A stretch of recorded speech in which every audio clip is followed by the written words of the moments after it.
Sir అసలు investment options కింద plot బెటరా లేదా ఫ్లాట్ బెటరా అంటే ఏం చెప్తారు? మీరు చాలా టిపికల్ క్వశ్చన్స్ అడుగుతున్నారు కృష్ణ. మీరు వేరే పని రాత్రి అంతా రీసెర్చ్ చేసి వస్తారా ఏంటి? యాంకర్ నుంచి ఏదో ఇంట్రోగేషన్ చేసినట్టుంది, ఎక్స్పర్ట్తో మాట్లాడుతున్నట్టు లేదు. అయితే ఇది ఎవర్ గ్రీన్ క్వశ్చన్ ఇది. ఎందుకంటే జనాల మైండ్లో ఎప్పటికీ ఎన్నటికీ తిరగడం అనేది ఎప్పటికీ ఉండే డౌట్ ఇది. సో ఇవాళ డెఫినెట్గా దాని మీద మనం ఒక 10 నిమిషాలు మాట్లాడుకొని క్లియర్ చేద్దాము. షూర్. సో ప్లాటు ఫ్లాటు అసలు ఇన్వెస్ట్మెంట్లో ఎన్ని రకాలు ఉన్నాయి చూద్దాం. బిఫోర్ దిస్ ఇన్వెస్ట్మెంట్లో 4-5 రకాలు ఉన్నాయి. డిస్కస్ ఫస్ట్ క్యాప్టివ్ కన్జంప్షన్ అంటే మీరు ఉండడానికి కొనుక్కునేది. నెంబర్ 2 ట్రేడింగ్, మీరు కొంటారు 1 year ఉంచుకొని పక్కానికి మార్జిన్ వేసుకొని అమ్మేస్తారు. మీ పేరు రిజిస్ట్రేషన్ కూడా కాదు, ట్రేడింగ్ అంటాం. స్టాక్ ట్రేడింగ్ ఎట్లా ఉందో real estate trading. Number 3 rent కోసం, return on investment, ROI. Number 4 and last one long term investment. ఇది 4 పద్ధతులు. ఫస్ట్ మనం డబ్బులు ఉన్న తర్వాత, డబ్బులు ఉండగానే ఇల్లు అలగ్గానే పండగ కాదు. ఎగ్జాక్ట్లీ. డబ్బులు ఉండగానే మ్యాటర్. డబ్బులు ఉన్న ఫస్ట్ డబ్బులు సంపాదించడం కష్టం, తర్వాత డబ్బులు రీటైన్ చేసుకోవడం ఇంకా కష్టం. మీరు చూసుకుంటే ఎప్పుడైనా క్యాండిడేట్ని ఎంప్లాయ్మెంట్ రిక్రూట్మెంట్ చేసుకోవడం ఈజీ, మనం రీటైన్ చేయడం కష్టం. 2 నెలలు ఉంటాడు, 3 నెలలు ఇదే నేర్చుకుని మళ్ళీ నెక్స్ట్ కంపెనీకి జంప్ అయిపోతాడు. అదేవిధంగా ఇన్వెస్ట్మెంట్ జాగ్రత్తగా చేయకపోతే you will be on road. So coming back to question, plot of flat అంటే 2 కరెక్టే అండి. 2 రాంగ్, 2 కరెక్ట్ నా ప్రకారం. ఓకే. ఎందుకంటే ప్లాట్ అనేది మీరు సిటీలో కొనుక్కోగలుగుతారా? కష్టం. సో ఇందాక నేను మీ ఫస్ట్ డిసైడ్ చేసి ఈ 4 పద్ధతులు చెప్పా కదా ఇన్వెస్ట్మెంట్, అందులో ఏ మెథడ్ మీరు అనుకుంటున్నారు? ఫర్ ఎగ్జాంపుల్ మీరు లాంగ్ టర్మ్ ఇన్వెస్ట్మెంట్ అనుకుంటున్నారు, కేస్ 1. అప్పుడు మీరు డెఫినెట్గా సిటీలో కొనడానికి అవకాశం లేదు. ఎందుకు? ఇప్పుడు బంజారా హిల్స్ మీరు కొనుక్కోవాలి, మనం కూర్చున్న ఏరియాలో ఎంత ఉంది రేటు? 3 నుండి 4 లక్షలు పర్ గజం ఉంది. అంటే కొంతమంది రియల్ ఎస్టేట్ ఎక్స్పర్ట్ ఏంటంటే ఫ్లాట్ తీసుకుంటే ఆ తీసుకున్న డబ్బులు లేదా ఈఎంఐ దాని మీద వచ్చేటువంటి రెంట్ ద్వారా అయినా సరే పే చేయొచ్చు, కానీ ప్లాట్ తీసుకుంటే 5 సంవత్సరాలు లేదా 10 సంవత్సరాల తర్వాత ఆ ఏరియాలో బాగా ఆ ఫ్లాట్స్ రేట్లు పెరుగుతాయి. సో అది అమ్మితే వచ్చే డబ్బులు మీకు ఇన్వెస్ట్ చేసిన దానికి వచ్చే ఇంట్రెస్ట్ కంటే కూడా ఎక్కువగా ఉంటుందండి. అంటే కొన్ని మాటలు చెప్తూ ఉంటారు. అది నమ్మి ఎంతోమంది కస్టమర్స్ అక్కడ ప్లాట్స్ తీసుకుంటే ఆ ప్లాట్స్ ఒక 10 సంవత్సరాల తర్వాత అయినా సరే ఎంతో కొంత అయితే పెరుగుతున్నాయి, కానీ వాళ్ళు అంటే ఆకాశం అంటే అరచేతిలో స్వర్గం చూపించినట్లుగా అంత దారుణమైనటువంటి రేటు లేకపోతే ఇంక్రీజ్ అవ్వడం అనేది మనం ఈ మధ్య కాలంలో చూడడం లేదు. ఈ నేపథ్యంలో ఫ్లాట్ తీసుకుంటే బెటరా, ప్లాట్ బెటరా ఇన్వెస్ట్మెంట్కి అంటే ఏం చెప్తారు? సో డెఫినెట్గా అండి, మీరు అడిగింది మళ్ళీ అదే చెప్తున్నాను. కేస్ 1లో నేను లాంగ్ టర్మ్ ఆప్షన్ మాట్లాడుతున్నాను. అంటే మన డబ్బులు ఒక 10 సంవత్సరాలు మనం డిస్టర్బ్ చేయకుండా ఉంచుకునే కెపాసిటీ ఉంది. కొంతమంది ఏంటంటే 2-3 సంవత్సరాల తర్వాత నా కూతురు పెళ్లికో నా కొడుకు చదువుకో తీసేయాలంటారు. సో కేస్ టు కేస్ మన ఆన్సర్ మారిపోతుంది. ప్రతి పేషెంట్కి డిసీజ్ వచ్చినా ఒకటే డిసీజ్ వచ్చినా మందులు వేరు ఉంటాయి. మీకున్న ప్రాబ్లం వేరు, పక్కన ఉన్న ప్రాబ్లం వేరు. సో డాక్టర్ ఇప్పుడు చేసినప్పుడు అనాలిసిస్ చేస్తాడు. ఇక్కడికి వచ్చేసరికి మీరు చెప్పిన మాట రెంట్ వస్తుందంటే మీరు ఫైనల్గా నెట్ వాల్యూ క్యాలిక్యులేట్ చేసుకోవాలి.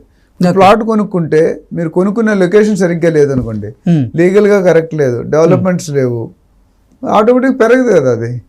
అందుకని లొకేషన్ సెలెక్ట్ చేసుకోవాలి. కానీ అంటే రియల్ ఎస్టేట్ ఎక్స్పర్ట్ చెప్తున్న దాని ప్రకారంగా తీసుకుంటే ఇప్పుడు లేకపోతే షాద్ నగర్ ఎక్కడో ఒక ఏరియాలో ఒక ప్లాట్ అయితే తీసుకుంటాం, అది 10 సంవత్సరాలు దాన్ని వదిలేస్తాం. 10 సంవత్సరాల తర్వాత కొన్నదానికంటే 10 రెట్లైనా పెరిగే అవకాశం ఉంటుందా అంటే ఏం చెప్తారు? లేదా కేవలం రియల్ ఎస్టేట్ ఎక్స్పర్ట్లు చెప్పేటువంటి మాటల వరకే పెరగడం పరిమితం అవుతుందా అంటే ఏం చెప్తారు? లేదు, 10 రెట్లు అనేది it's not possible. 100% it's not possible. జనరల్గా నేను ఇందాక ఎంతమంది ఎపిసోడ్ రూల్ ఆఫ్ 72 అని ఒక లా ఉంది. ప్లాట్ అనేది జనరల్గా బిల్డర్స్, మార్కెటింగ్ ఏజెంట్స్ ఏం చెప్తారంటే 2 సంవత్సరాలు డబుల్ అయిపోద్ది, 3 సంవత్సరాలు డబుల్ అవుతుంది, which is not correct. It is fake. అది marketing gimmick talk. Okay. Reality వాస్తవంలో ఏమవుతుందంటే ఫ్లాట్ 5 నుండి 6 సంవత్సరాలు 100% డబుల్ అయిన దాఖలాలు గత 10-15 సంవత్సరాలుగా ఉంది. మన దగ్గర రికార్డ్స్ ఉన్నాయి, అనాలిసిస్ ఉంది, స్టాటిస్టిక్స్ ఉన్నాయి. ఫ్లాట్ అనేది 10 నుండి 12 సంవత్సరాల్లో డబుల్ అవుతుంది. ఫ్లాట్ అంటే FLAT. ప్లాట్ 5 నుండి 6 సంవత్సరాల్లో డబుల్ అవుతుంది. డబుల్ అయింది. కానీ చెప్పడం అయితే మాటలు కొంతమంది సార్ ఇప్పుడు రోడ్డు మీద వెళ్తుంటే కుక్కలు మరుగుతుంటాయి, కరెక్టా? మీరు చెప్పేది, వాళ్ళు చెప్పేది డబ్బులు పెట్టేది మీరు కాబట్టి నేను అదే చాలాసార్లు ఇన్వెస్టర్స్ చెప్పింది, please go through a professional agent who is trained and honest and transparent. ఆ ఏజెంట్ ఎన్నుకునేటప్పుడు మనం మరొక ఎపిసోడ్లో ఆ ఏజెంట్ గురించి మాట్లాడదాం. ఆయనకి నాలెడ్జ్ ఎంత. మీరు ఇప్పుడు గచ్చిబౌలిలో కొనుక్కుంటారు, మీరు ఎవరినో మన ఉప్పల్లోనో లేదా ఇంకెక్కడో చేసి తీసుకొస్తే ఫెయిల్ అవుతాడు. ఇప్పుడు నీ యాంకరింగ్ నువ్వు చేస్తున్నావు, అందరూ నీలా చేయలేరుగా. ఇప్పుడు ఆయన యాంకర్, కెమెరామెన్ యాంకరింగ్ చేయమంటే కథం మ్యాటర్. ఓకే, సో ఇక్కడ ఫ్లాట్ కొంటే 10 నుంచి 12 సంవత్సరాల్లో ఆ డబ్బు ఇన్వెస్ట్ చేసిన డబ్బు డబుల్ అయ్యింది. కానీ ప్లాట్ కొంటే మనం ఎంతైతే ఇన్వెస్ట్ చేస్తామో అది 5 నుంచి 6 సంవత్సరాల్లోనే డబుల్ అయ్యే అవకాశం ఉంది. డబుల్ ఉంది 10 సంవత్సరాల్లో 5 times, 4.5 to 5 times అయ్యే అవకాశం ఉంది. అవకాశం అంటే అవుతుంది, లాస్ట్ 10 సంవత్సరాలు జరుగుతుంది. ఇప్పుడు నేను మళ్ళీ చెప్పాను, సిటీలో కాంగ్రెస్కి ఓట్లు రాలేదు, టీఆర్ఎస్కి వచ్చాయి మన సిటీలో మన అసెంబ్లీ ఎలక్షన్. ఎందుకు? City was developed, real estate పరంగా చాలా పెరిగింది, ఓనర్స్ ఆర్ చాలా హ్యాపీ. కానీ అవుట్స్కట్స్ పెరగలే, అందుకని కాంగ్రెస్ అక్కడ గెలిచింది. ఓకే, సో రీజన్ అది. రియల్ ఎస్టేట్ పరంగా మనం బాగా అంటే అన్ని సిటీస్ మించిపోయి ఉన్నాం మనం. ఇప్పటికీ మందే lower price.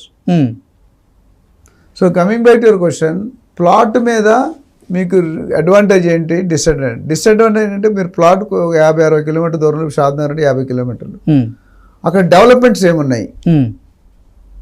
Shadnagar is upgraded from grama panchayat stage to municipality stage, number 1. దానికి ముందు, దానికి తర్వాత ఇండస్ట్రియల్. ఇప్పుడు ముందు కొత్తూరు, నందిగామ, లెఫ్ట్ సైడ్ మేకాగూడ, ఫ్రంట్కి బాలానగర్, రైట్ సైడ్ పోలేపల్లి సజ్, ఎయిర్పోర్ట్, ఓఆర్ఆర్కి డిఫరెన్స్ 15-20 minutes డ్రైవ్, సిటీకి 1 hour డ్రైవ్. ఇన్ని ఫ్యాక్టరీలు, 2 లక్షల ఎంప్లాయ్మెంట్ క్రియేట్ ఉంది అక్కడ. MSN pharma, Natco, Microsoft, Amazon ఇవన్నీ వచ్చేసాయి ఆల్రెడీ. ఇన్ని ఉన్నాయి కాబట్టి అక్కడ గ్యారంటీ పెరుగుతుంది. యాక్చువల్లీ 6 years కూడా ఎక్కువ, నేను ఎక్కువ చెప్తున్నాను లా ప్రకారం. ఈవెన్ 4 to 5 years కూడా డబుల్ అయ్యారు, బట్ మ్యాక్సిమం 6 years. ఫ్లాట్కి వచ్చేసరికి మీరు అన్నది ఒక క్వశ్చన్ అడిగారు, రెంట్ వస్తుంది కదా అన్నారు. మీరు ఫ్లాట్ ₹1,00,00,000 పెట్టుకుంటే ఫ్లాట్ రెంట్ ఎంత వస్తుంది మీకు ఏమైనా ఐడియా ఉందా? ₹1,00,00,000 పెట్టుకుంటే 20,000 వస్తాయి ఎక్కువ రెంట్, అంతకంటే ఎక్కువ రాదు. సంవత్సరానికి ఎంత ఉందండి ఇన్కమ్? 2.5 లక్షలు. 5 సంవత్సరాలకి ఎంత అయిందండి? 12.5 లక్షలు.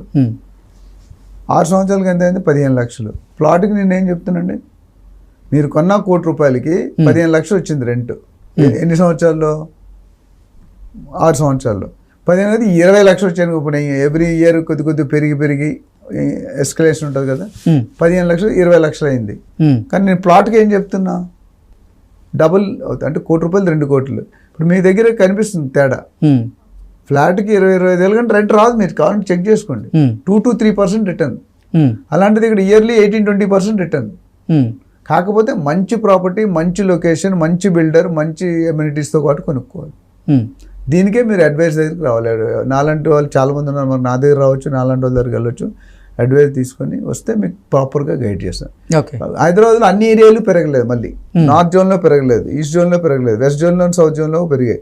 ఎందుకు? గవర్నమెంట్ ఫోకస్ ఇన్ఫ్రాస్ట్రక్చర్ పెట్టింది. అందుకని రేవంత్ రెడ్డి గారు ఏమన్నారు, అంతకుముందు మెగా ప్లాన్ చేసాం HMDA 2030, దేనికి? హైదరాబాద్కి చేసాం. ఇప్పుడు ఏం చేస్తున్నారో తెలుసా? తెలంగాణకి చేస్తున్నారు. Mega plan for Telangana state. Rameshwar Rao గారు, రేవంత్ రెడ్డి గారు ముఖ్యమంత్రి అయిన తర్వాత రియల్ ఎస్టేట్ రంగంలో వచ్చినటువంటి మార్పులు ఏంటి అంటే ఏం చెప్తారు? ఇది మీరు ఇచ్చిన 2-3 నిమిషాల్లో చెప్పడం చాలా కష్టం కృష్ణ. పర్లేదు, బ్రీఫ్గానే మనం డిస్కస్ చేద్దాం. సో ఫస్ట్ ఆయన సీఎం అవగానే ఫస్ట్ ఆయన అన్నది ఏంటంటే, I'm a realtor, I'm real estate agent, real estate నా సొత్తు, నా పేటెంట్ అన్నాడు.